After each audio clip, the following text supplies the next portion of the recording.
আসসালামু আলাইকুম। আজকে আমরা জানার চেষ্টা করব কে হচ্ছেন পরবর্তী সেনাপ্রধান, কিভাবে সেনাপ্রধান নিয়োগ দেওয়া হয় এবং কারা পরবর্তী সেনাপ্রধান হওয়ার সম্ভাব্য তালিকায় থাকবেন।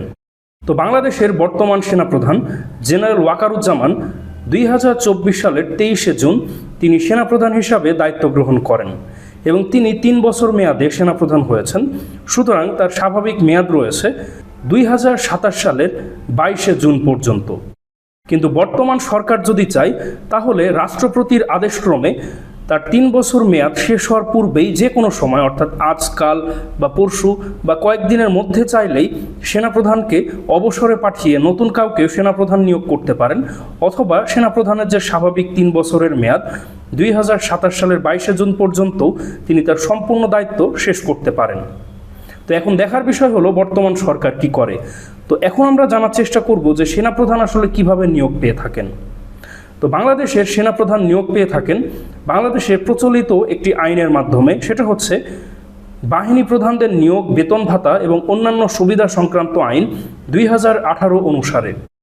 এই আইনের 4 নং ধারার 1 নং উপধারায় বলা হয়েছে, রাষ্ট্রপতি সংশ্লিষ্ট বাহিনীর কমিশনড অফিসারগণের মধ্য হইতে বাহিনী প্রধান পদে নিয়োগদান করিবেন।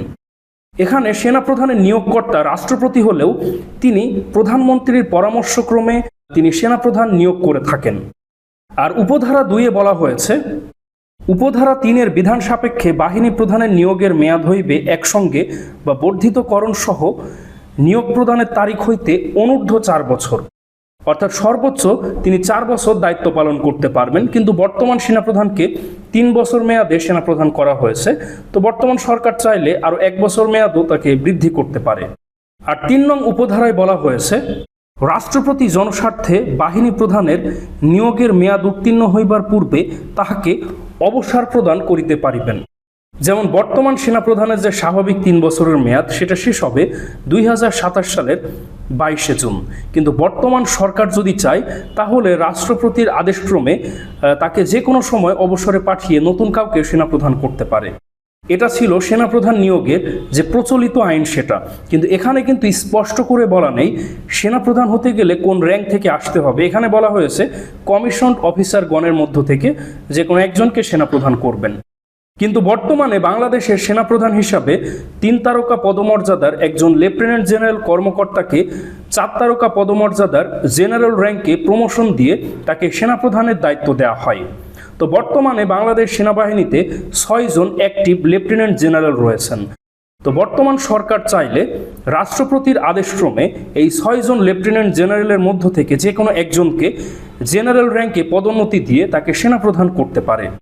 তো আমরা যদি 2000 সালের পর থেকে বাংলাদেশের যে সেনাপ্রধান নিয়োগের প্যাটার্ন এটা যদি আমরা ফলো করি, তাহলে আমরা দেখব বাংলাদেশের যে কয়জন অ্যাক্টিভ লেফটেন্যান্ট জেনারেল রয়েছেন তাদের মধ্য থেকে 3টি র্যাঙ্কের কর্মকর্তাকে বেশি সেনাপ্রধান করা হয়েছে, যেমন চিফ অফ জেনারেল স্টাফ বা সিজিএস, প্রিন্সিপাল স্টাফ অফিসার বা পিএসও অথবা কোয়ার্টার মাস্টার জেনারেল।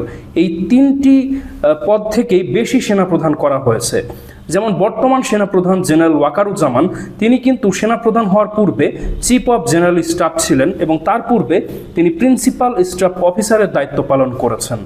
আর তার পূর্বের যিনি সেনাপ্রধান ছিলেন জেনারেল SM শফিউদ্দিন আহমেদ, তিনি কিন্তু কোয়ার্টার মাস্টার জেনারেল ছিলেন এবং তার পূর্বের যিনি সেনাপ্রধান জেনারেল আজিজ আহমেদ এবং তিনিও কিন্তু কোয়ার্টার মাস্টার জেনারেল ছিলেন। এরকম আপনারা দেখবেন 2000 সালের পরবর্তীতে যারাই সেনাপ্রধান হয়েছেন তারা ম্যাক্সিমামই হয় চিফ অফ জেনারেল স্টাফ অথবা কোয়ার্টার মাস্টার জেনারেল অথবা প্রিন্সিপাল স্টাফ অফিসার। তবে আমার দৃষ্টিতে সেনাপ্রধান হিসাবে প্রায়োরিটি লিস্টে চিফ অফ জেনারেল স্টাফ এবং প্রিন্সিপাল স্টাফ অফিসারই বেশি এগিয়ে থাকবেন। তবে এই 2 পদের মধ্য থেকে প্রিন্সিপাল স্টাফ অফিসার বেশি এগিয়ে থাকবেন। কেন?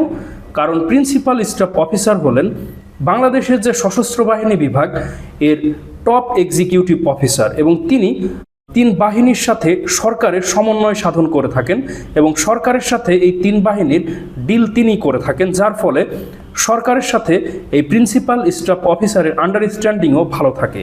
তো আপনারা লক্ষ্য করবেন বাংলাদেশে যতবার সরকার পরিবর্তন হয় এই প্রিন্সিপাল স্টাফ অফিসার পদটিও কিন্তু সাথে সাথেই পরিবর্তন হয়।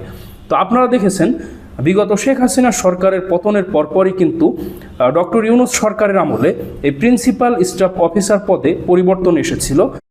প্রধানমন্ত্রী তারেক রহমান শপথ গ্রহণের পরেও কিন্তু এই প্রিন্সিপাল স্টাফ অফিসারের পদেও পরিবর্তন এসেছে।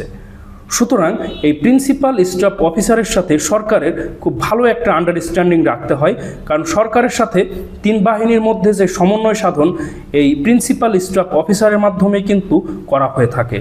আর বর্তমান principal staff officer lieutenant general Mir Mushfiqur Rahman, তার কিন্তু পরবর্তী সেনাপ্রধান হওয়ার একটা বিশাল সম্ভাবনা রয়েছে। আর chief of general staff lieutenant general Mainur Rahman, তারও সেনাপ্রধান হওয়ার বিশাল একটা সম্ভাবনা রয়েছে।